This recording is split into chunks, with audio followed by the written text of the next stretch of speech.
I'm E.G. Marshall. Man, said Mark Twain, is the only animal that blushes, or needs to.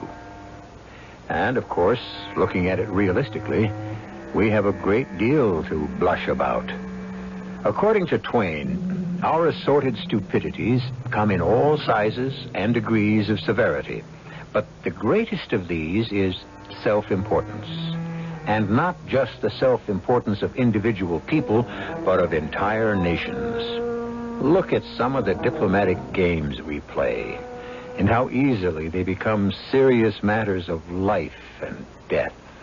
I'm sorry, Major. I can do nothing. But, Your Excellency, the young man is innocent. I'm afraid he must be sentenced to 10 years in Siberia. But, that's the same as a death sentence. Can't you help him, Your Excellency? Please, Major. I sympathize with his youth and his ignorance.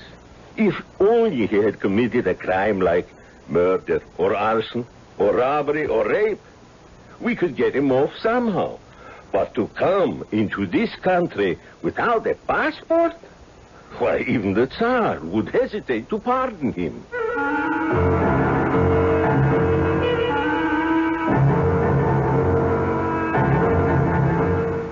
Our mystery drama, The Russian Passport, was adapted from the Mark Twain classic story, especially for the Mystery Theater by Sam Dan, and stars Robert Morse. It is sponsored in part by Anheuser-Busch Incorporated, Brewers of Budweiser, and True Value Hardware Stores.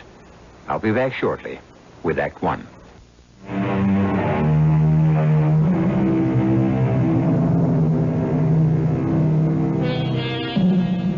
We could say that Mark Twain was ahead of his time.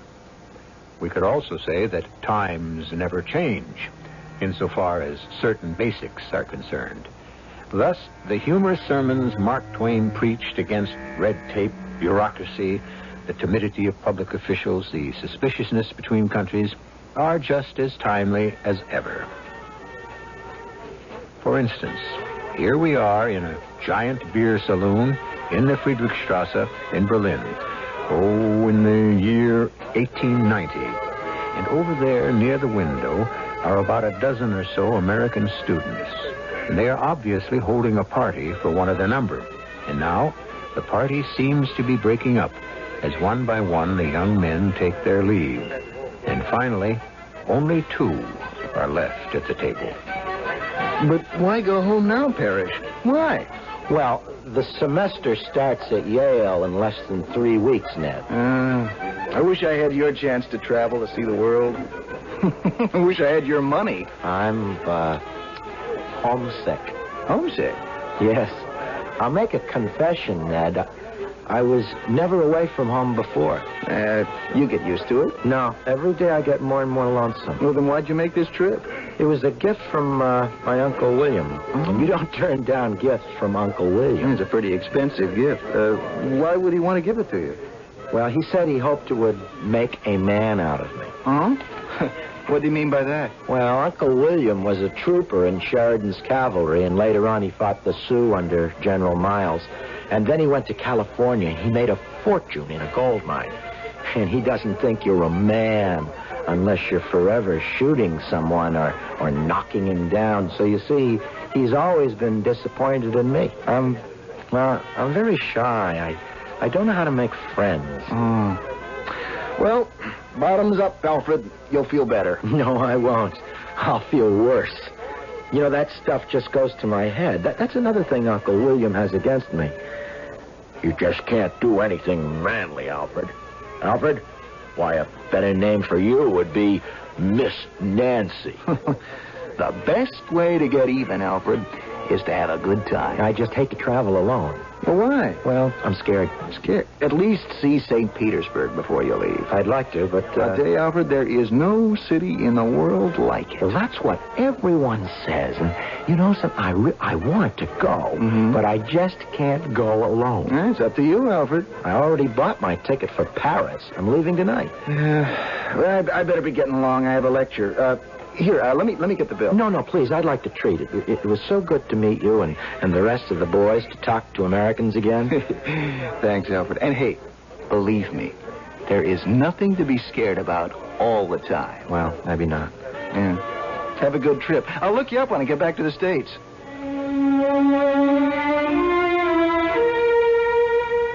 Of course, I'd never see him again. I'm not the kind of fellow people want to be friends with. I don't know what's the matter with me. I'm scared of my own shadow.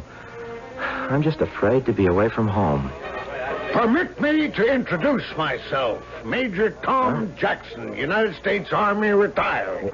I couldn't help but overhear your conversation. Mr. Alfred Parrish, you are about to make the greatest mistake of your life. I am? And it makes me desolate to think you would cut your travel short when you really want to see St. Petersburg. Well, You do want to see St. Petersburg.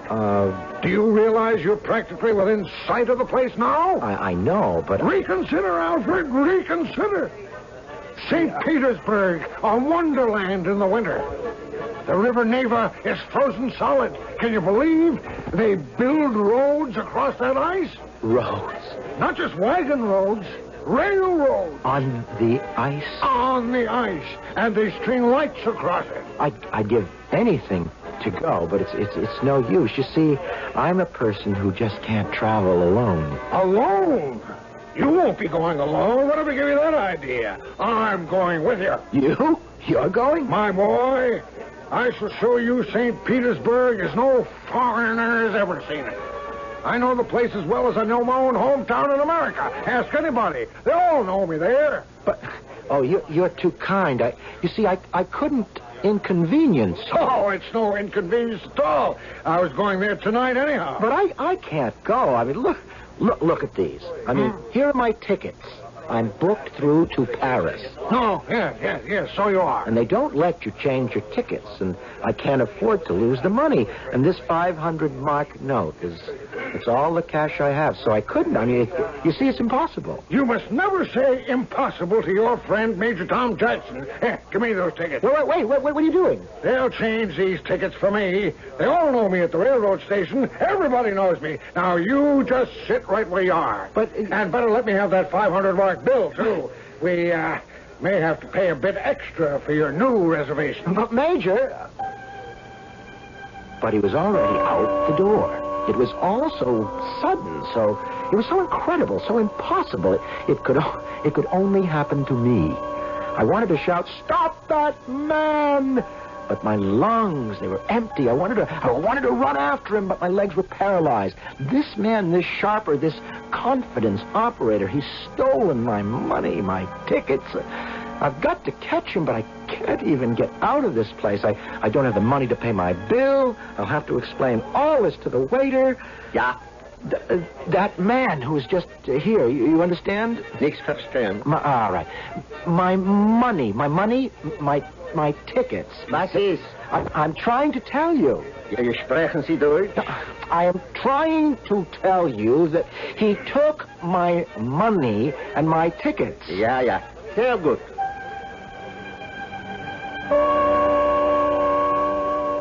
The waiter just shrugged his shoulders and walked away. I didn't know what to do or where to go or what kind of a fool I was to allow a stranger to just walk off with me. And suddenly, his hand was on my arm, the Major. Quickly! There's not a moment to lose. Come. But where are we? I'll explain on the way. Hurry. Right out the door. Let's go. But where? Cab! Hi there, cabby! Oh, confound these people. I was delayed at the ticket window. A new man there. He didn't know me. Oh, here you are. Right here, cabby. In you go, Alfred, my boy. You still haven't told me. All in good time. Now, Russian consulate, cabby, and let 'em fly. No man at the window didn't know me. Wouldn't make the exchange. Too irregular. Well, then... I had to hunt up an old friend, the station master himself, the Grand High Mogul. All right, whoop along, cabby. Don't let him go to sleep on us now. Well, it all took time, but it's all right now. Your luggage is rechecked, fare, ticket, sleeper, all exchanged. Got the documents in my pocket. But... What? I left the beer hall without paying my bill. Oh, that's all right. They know me. Everybody knows me. I'll square it for you next time I'm in Berlin. Push him along, cabby. Push along. He was a big, powerful colorful-looking man, just like Uncle William. But unlike Uncle William, he had such an honest, open face. How could I have even thought of mistrusting him? Suddenly I felt much better. Maybe some of his sublime self-confidence might rub off on me. And so, feeling better than I had ever felt in my life, I leaned back and enjoyed the ride to the Russian consulate. But we must have arrived there too late because the guard at the gate tried to stop us. However, the major merely said, "That's all right, Sergeant. I'm Major Jackson. They all know me inside." At least that's what I think he said, because he said it in Russian. Anyhow, he just led me past the soldier, up the steps and into the building. There was a clerk sitting at a desk, and the major began to talk to him. I couldn't follow a word of the conversation because it was all in Russian. Impossible. It is after hours. Oh, come now. You can surely visa this young man's passport for St. Petersburg. But, my dear sir, I am not authorized. Then fetch the consul. But the consul has gone. And he'll be back? Tomorrow morning. Thunder. Major, is everything all right? Just fine, Alfred, my boy. Just fine. Well, now, look here, my man. I'm Major Jackson. He knows me. Everybody knows me. Just visa the passport for me yourself. What? Well, there's nothing to it. Just visa the passport yourself. Oh, no. That's irregular. That's so... Oh, no. But our train leaves tonight. I couldn't. I'm a married man. Everybody knows me. I have children. Ask me to do anything, but not to visa a passport. No, I'll tell you what we'll do then. Here's the stamps and the fee. Have him visa it in the morning and send it after us by mail. He'll do that, I know. Well? He may. Perhaps he may. May? He will. He knows me. Everybody knows me. I'll tell him what you said, but, you realize that you will get to the frontier 24 hours before the passport will arrive, and you cannot spend 24 hours at the frontier waiting for it. There are no accommodations. Who said we're going to wait at the frontier? Send the passport along to St. Petersburg. But they will stop him at the frontier if he has no passport. They won't let him into Russia. Very well. The chief inspector knows me. Everybody does. I'll be responsible for this young man. Oh, the penalty for being in Russia without a passport is 10 years in Siberia. Yeah? Oh, damnation. Major, did I hear you say damnation? Is something the matter? No, it's all right, Alfred. I promised you St. Petersburg. I will get you St. Petersburg. Now, look here, my man. You just get the consul to visa that passport and mail it to St. Petersburg first thing. But Don't worry. I can fix it. They all know me there. All the authorities, everybody. Alfred, say goodnight to this very kind gentleman. I don't know Russian. That's all right. Say it in English. Good night, sir. Major, did you take care of everything? Let's be off for the train station, Alfred. You don't have a worry in the world.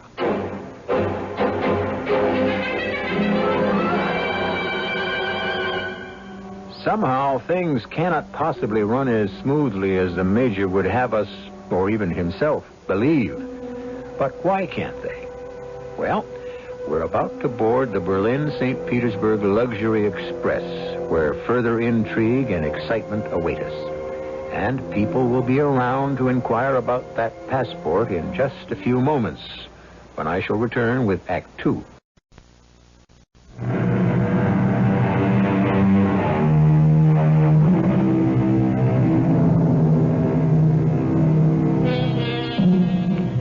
Who and what is Major Tom Jackson? This big, bluff, and charming man who seems to sweep all objections aside, and whose slogan seems to be, "Everybody knows me." Well, no matter, because at this time, he seems to be exactly what poor, shy, self-effacing, timid Alfred Parrish needs. Here they are on the Luxury Express, bound from Berlin to St. Petersburg, at their ease in a beautifully appointed compartment, sipping expensive wines and enjoying all manner of delicacies. What a life, says Alfred Parrish. I never knew life could be so happy, so easy, so comfortable. Yes, life I see now is a matter of who you happen to fall in with. If my Uncle William had been a man like Major Jackson, how different everything might have been. Well, maybe it's not too late now. For the very first time, I don't feel alone or friendless or unimportant, and what's more, I'm not even homesick. My boy, look at yourself in the mirror. It proves my point. What point, Major? We advertise to the world exactly what we are. What does your face usually proclaim? Fear, uncertainty. Now, that won't do. But there are times when I am afraid and uncertain. Shouldn't that be your secret? Now, my boy, look in the mirror and smile. Just smile. That's it. Now, here's what I want you to say to yourself. I, Alfred Parrish, fear nothing and nobody. Oh, but it isn't true. Say it. I, Alfred Parrish... That's it. I, Alfred Parrish, fear nothing and nobody. There. You see? You see? What? Whose face is that in the mirror? Who is that cocky, confident, self-assured, important young man? It can't be me. But it is. It is. But I don't feel confident. Who's to know the difference? You see, to the rest of the world, you're a tiger. Well, that's my great gift. I've taught hundreds, thousands, how to become commanding personalities. You have? Oh, yes. Especially among the crowned heads of Europe. You mean kings? Oh, yes, sure. They know me. They all know me. Now, you take the Crown Prince of Austria. He has a very strong father, much like your Uncle William. Oh. And the Crown Prince of England. Why, he's a man of almost 50 and still under his mother's thumb. Well, I taught them the tricks. Yes, indeed. You got to show your colors. And if they aren't your true colors, who's to know better? Now, the trick is to look a person in the eye. All right, do it. Look me in the eye.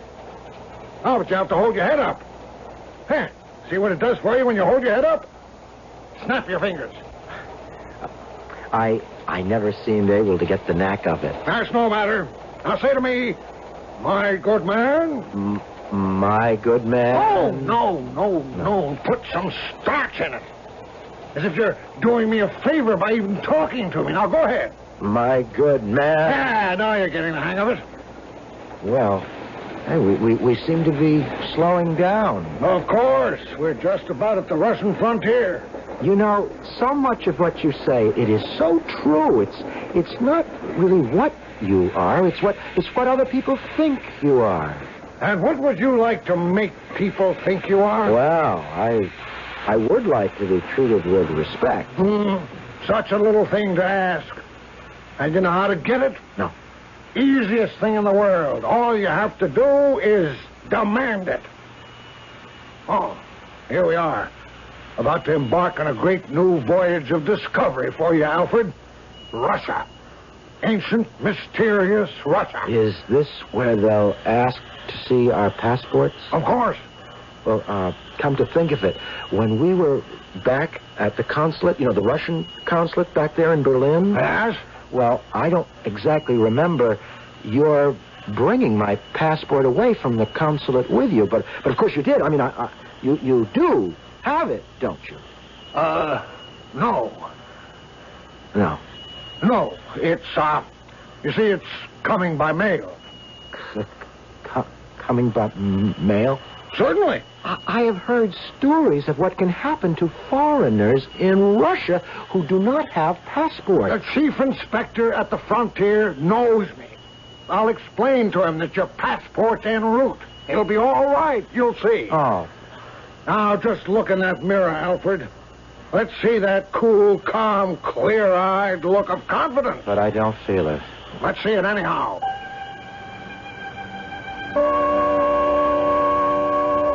At the frontier, which was just a guardhouse and fence, everyone got off the train, and we waited while the slow-moving line inched toward the inspectors. My heart naturally was in my mouth, but I looked at the major, and he was so supremely confident I couldn't help but feel everything would have to be all right.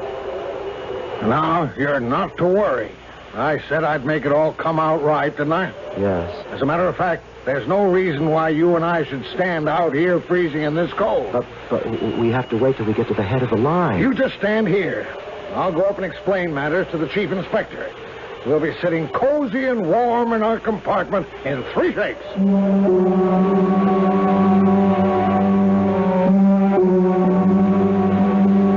Major, is everything all right? Damnation. Well, what happened? What It's happened? a new chief inspector, and I don't know him. Oh, no. This is impossible. I'm not going... Don't. Steady, lad, steady. I don't have a passport. I told you it'll be all right. Just trust the old major. This new inspector, he's as nearsighted as a shad. I watched him examine the other people's passports, and it's a fact. But you don't... Just listen. I'll go up, get my passport approved, and then I'll step over to the fence. You see over there? Yeah. Where those peasants are standing with their packs? Yes. Now, you just mosey up against that fence. Oh, no. And I'll slip you my passport right through the bars of the fence. What are you saying? Then you get on the regular inspection line. Hand it over and trust in Providence and the fact that the inspector has the eyesight of a shad.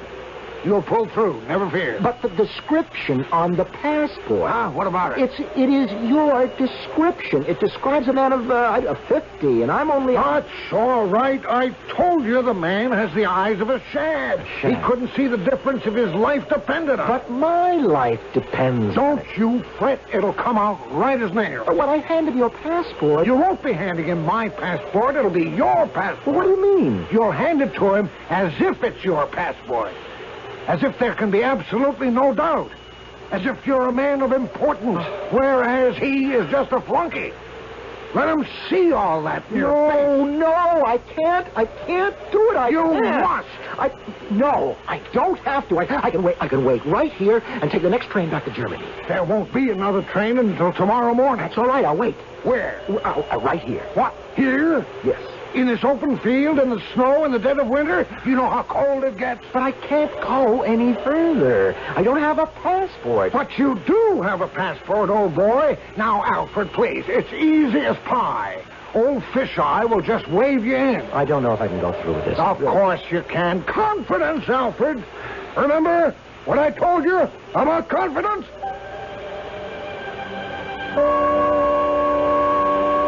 But how could I have confidence?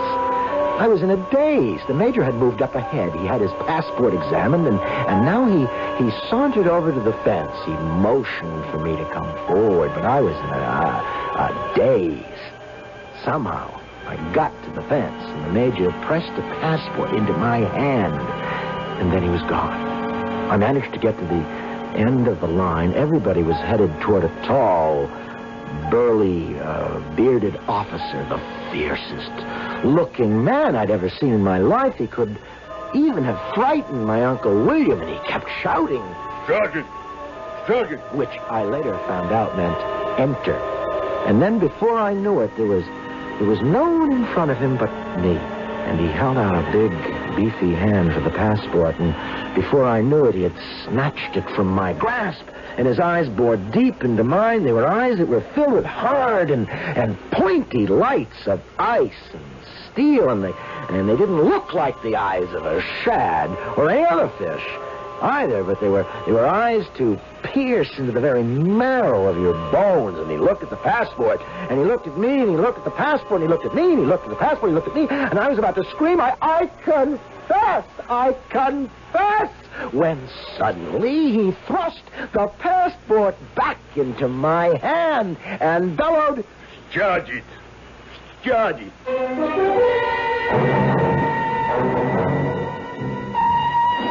My boy, you were magnificent. Oh, well, I could hardly believe it was you. Why, you slapped that passport into his hand and looked at him. Why, I believe it was the most supercilious look I've ever seen. I was scared to death. Looking at the two of you, I would say he was scared to death. Oh, no. Alfred, you have no idea how commanding a presence you have once you turn it on. Is that a fact? Now, you see? I said to you, trust in Providence. And it always comes out right. The fact is, you were meant to see St. Petersburg, and nothing is going to stop you. Yes, it does seem to be working so far. My boy, this is only the beginning of a new Alfred Parrish. Parrish? the adventurer. Oh, You mean you wouldn't like that? Oh, I certainly... All it takes is confidence. Confidence. Confidence. Confidence. All I had to do was just listen to him, and life became worth living. It was a joy.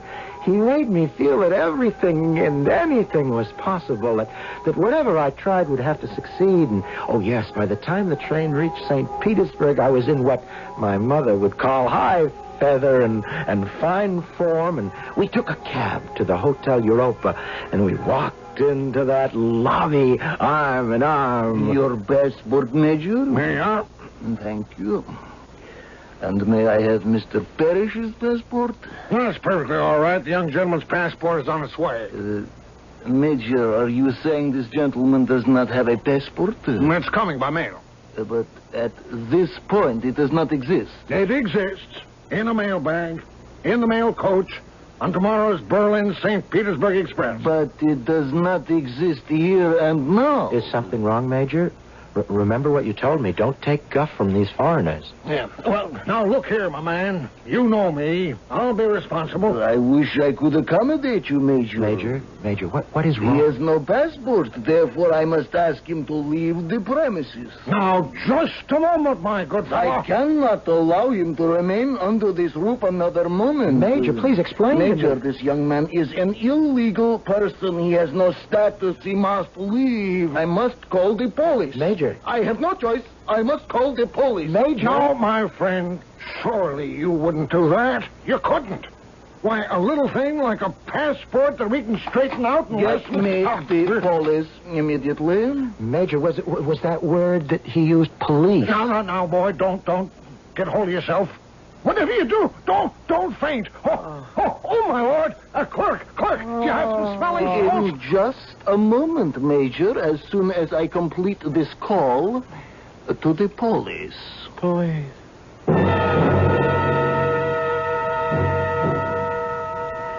Has Major Jackson come to the end of his rope?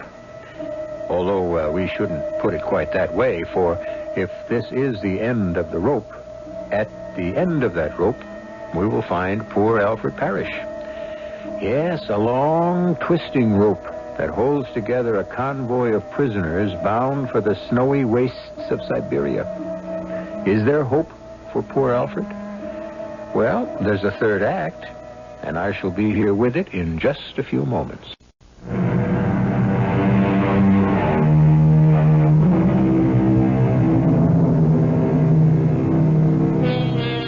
Well, now, you know your own name, and you know who you are. But can you prove it? For instance, if you were to find yourself among strangers, your word would be meaningless. Proof of your identity could only be established by a piece of paper, which, if you consider it, is rather ironic. Given a choice of believing flesh and blood or lifeless paper and ink, we choose a document every time. How sad. How catastrophic for Alfred Parrish. There's no need to call the police. Major, this young man has no passport. This fact makes him a criminal. If I fail to report him, I become an accessory. Major, what have you done to me? Hello? Police. I'm going to be arrested. Oh, Major, this is the end. Never say die, my boy. Now come with me. Where? Quickly. Out the door. Hurry. Now don't fret. It'll come out all right. Hi, there. Cabby, cab, over here. Major, what is going to become of me? The last time I got into a cab with you... In you go. That's it. Cabby, palace of the General of the Secret Police. And turn them loose, Cabby. Let them go. Make them whiz. Major, I'll never see my home again. Nonsense. Prince Boslowski knows me. He knows me like a brother. He'll fix everything. He will. You know what he'll say? He'll say, you're not to worry about any of this nonsense. Major, it's just that I heard these horrible stories. That's ridiculous, my boy. The prince and I are old friends. He'll deny me nothing. Impossible. But, Your Excellency... Out of the question. It's such a little thing. It cannot be done. Major, what is he saying? What's he saying? Oh, well, yes. My boy, he's being very sympathetic. You have nothing to worry about. Major, I'm afraid this interview is ended. But, Your Excellency, I will be responsible for him. Major, I must say that you have done an insane thing to bring this lad into the country without a passport.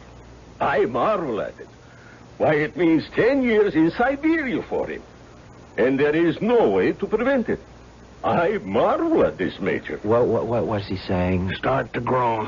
Why? And moan. Mama. Oh, Why? Mama. Why? It might help. And so, Major, if you will excuse me... Oh, Mama. Splendid. Oh. Bernhardt herself couldn't beat it.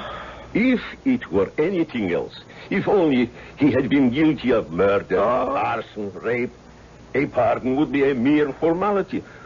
But to be without a passport, even the Tsar himself would hesitate. Your Excellency, all I ask is 24 hours.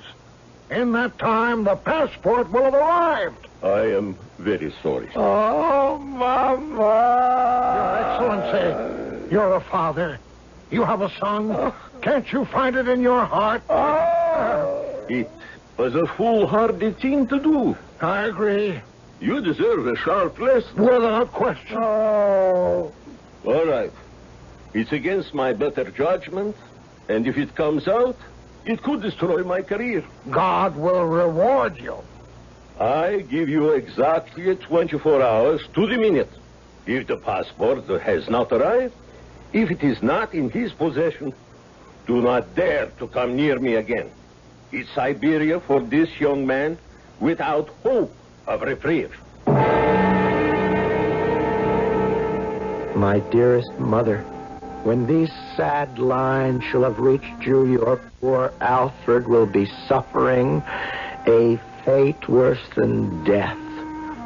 Through my own fault and foolishness, I have fallen into the hands of a sharper or a lunatic. It doesn't matter which.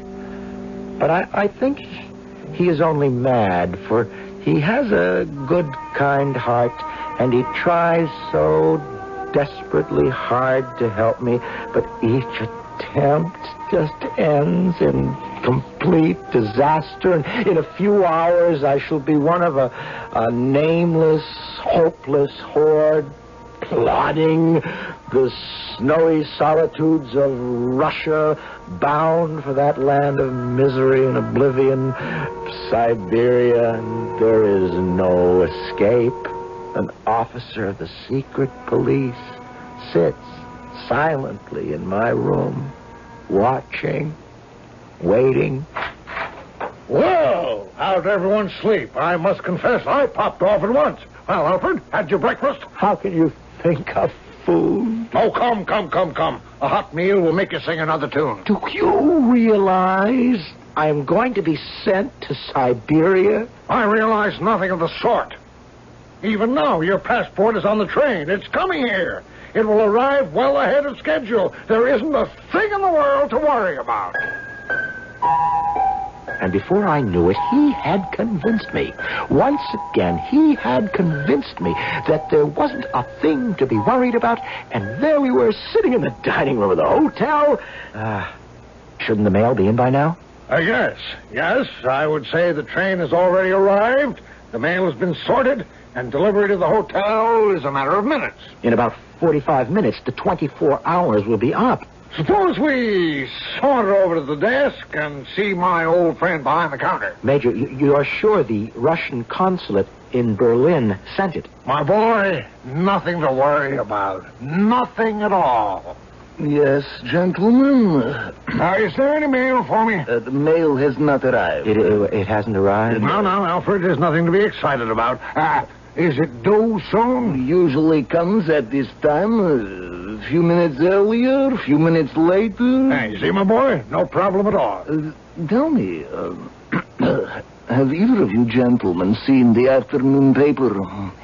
Interesting article here on the vault. The vault? Yes. Actually, It is a prison cell on wheels in which serious criminals are transported to Siberia. Siberia. The convict is placed inside, and the door is then closed. Yes, it cannot be opened again. No, not until the vault arrives in Siberia. Why not? Well, because the only key that opens it is in Siberia. Suppose someone is placed in there by mistake. Well, I would say it's his hard luck. He can't be taken out until he reaches Siberia. But the chances are he wouldn't get there alive anyhow. Alfred? I don't feel so good. Confidence, my boy, confidence. The mail will be delivered at any moment, and all your troubles will be over. Excuse me? Telephone. Yes. Front desk? Yes. What's that? Oh, I see. Thank you. Goodbye. Well, gentlemen, if you're waiting for the mail, I'm sorry to disappoint you. The Berlin train has been delayed. Wait, what are you saying? You had an accident on the track. The mail. The mail must be delivered, don't you understand? Well, it will be delivered, but 3 hours late. 3 hours? I don't have 3 hours. I'm done for. Now, my boy, chin up. I'll think of something. They'll put me in, you heard him, the vault. The vault, it's a steel wagon dragged to Siberia like an animal in a cage. I've got it. No, what do you've got? It's no use. Nobody can help me. Nothing can help me. Siberia. Forget the passport. What do you mean, forget the passport? Cheer up. Huh? We can do without it. Guards, come along. We're headed for the American Embassy. I had that card up my sleeve all the time. The minister knows me. We were wounded together at Cold Harbor. Been chums ever since. Major, you wouldn't hold out false hope to a poor condemned... Everything's splendid. Our troubles are at an end. If we ever really had any, we are going to get you a new passport.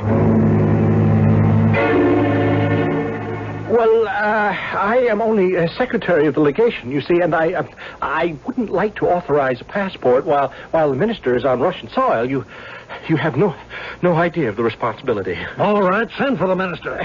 Well, that's easier said. You see, he's up in the wilds somewhere on his vacation. Great Scott! What are you great Scotting about, Major? The prince gave you 24 hours. You've got an hour and a half left. The train is just due. The passport will arrive in time. The train is expected to be 3 hours late. This lad's life is ebbing away. In that half hour, he's the same as dead and damned to eternity. I am? Oh, I see the ghastliness of the situation, but what can I do? Hang it. Write him a passport. Well, it's impossible. It's totally impossible. How do we know who he is? Now, you yourself only met him 2 days ago. So, you see, there is no way in the world to identify him. Oh, he's lost. There is no possibility of saving him. Now, look here. Now, the rules say identification must be positive. Now, would you want me to make a mistake and lose my job? Oh, Lord, it's the last day on this earth for Alfred Parrish. I will be responsible. Wait. Shh, wait. Is your name Alfred Parrish? Yes. And, where are you from? Bridgeport. Bridgeport? Oh, yeah, were you born there? No. New Haven. Mr. Secretary, is it possible that you... No, I must be positive. How long did you live in New Haven? Till I was 14. Mm-hmm. I came back 2 years ago to enter Yale. When you lived in New Haven, what street? West Street? Yes. What street? It was Parker Street. Mr. Secretary, if you can identify him, please do so. I must be positive beyond the shadow of a doubt. But time is running out. The secret police will soon drag him out. What number, Parker Street? What number? Think, lad. Think. The clock is moving. But it didn't have a number. There. Shouldn't that... Now, what kind of house was it? Brick, 2-story. Flush with the sidewalk? Small yard in the front. Iron fence? No palings. Mr. Secretary, there's almost no time left. Now, what do you see when you enter the door? What is the difference? What do you want to torture me? I'm as good as dead. What do you see? I don't. A narrow hall, door at the end, right? Hat rack. Parlor? Yes? Mr. Secretary, when the clock strikes 6, this boy will be arrested and lost to all the world. Carpet on the floor. Yes. Now, what kind? Old-fashioned Wilton. Design? Oh, hawking party on horseback. Room next to the parlor? Dining room. Did your parents own or rent the house? We owned it. Did you have a nickname among your playmates? Answer him. Mr. Secretary, surely by this time you ought to know. Sir, we have clearly defined procedures. Now, did you have a nickname? Well, they called me Miss Nancy. Surely, sir, that should be something. Any ornaments in the dining room? No. None at all? Think, lad, think. You have less than a minute? You mean there wasn't even a picture? Oh, but you said ornament. Yes. And what did your father think of the picture? Speak. Yes, Alfred, speak. I can't tell you what he said. You must. Quick, we're almost out of time. Home and liberty? Oh, have pity. Or death in Siberia depend on your answer. Well, have pity. He's a clergyman. Out with it. What did he say? He said it was the hell-firedest damn nightmare he ever saw. Saved! Oh, I will write you a passport. I can now legitimately identify you beyond any shadow of a doubt. I have lived in that house. And I painted that picture myself. Saved. Give thanks, my fortunate friend. You see, I told you, trust in Providence. And let us be grateful to God that he made this artist. If indeed he really did.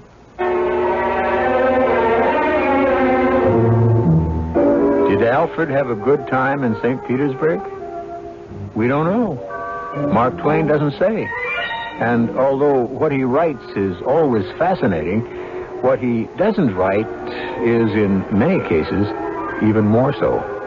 For instance, who is Major Jackson? And why? A most mysterious man. But this spot on the dial is the place where such people are encountered. I shall be back shortly.